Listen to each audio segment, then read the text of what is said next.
Identity theft is one of the fastest growing crimes in the nation. Currently, what we're seeing is people think that if they have money, then that's people that want your identity because you have money, but that's not true. But it's your ability to obtain credit. So if you have good credit, that's what the identity thieves want. They want your ability to obtain credit. They don't care if you have a dime in the bank. If you have the ability to obtain credit, that's what they're looking for. Most identity theft is done through offline channels and not through the internet. The primary source of personal information theft continues to be lost or stolen wallets, checkbooks, or credit cards. And unfortunately, our perpetrators are usually people that we know. Someone that's known to us, maybe an in-home employee, maybe it's a relative. So that is where the perpetrators are for the most part.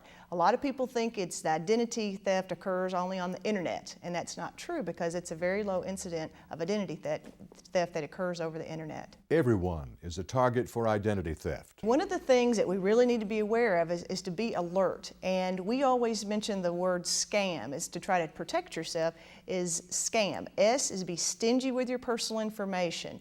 And if people ask for that, ask why they need it. Don't respond to the emails you get. Don't respond to the telemarketing calls, people wanting to ask for personal information. They don't need it.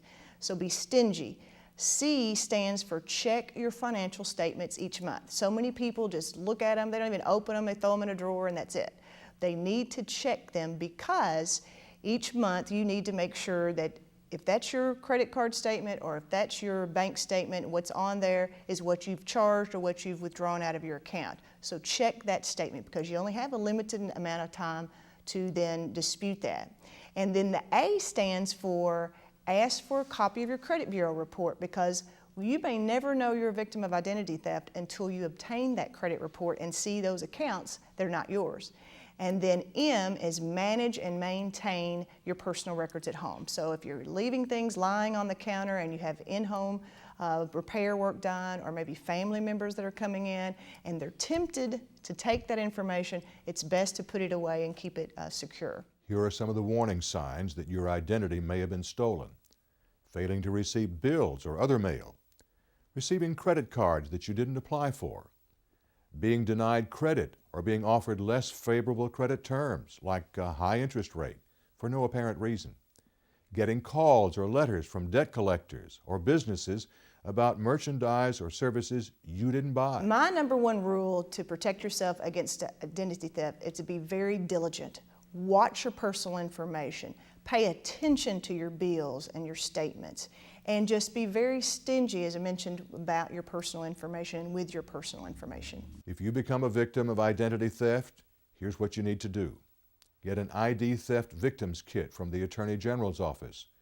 Report the incident to law enforcement, either your local police department or the Kentucky State Police. Call the fraud units of the 3 main credit bureaus and ask that your credit reports be flagged with a fraud alert.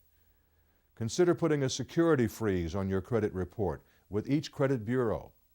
Opt out of receiving pre-screened or pre-approved credit offers. When ordering your free annual credit report, go to annualcreditreport.com.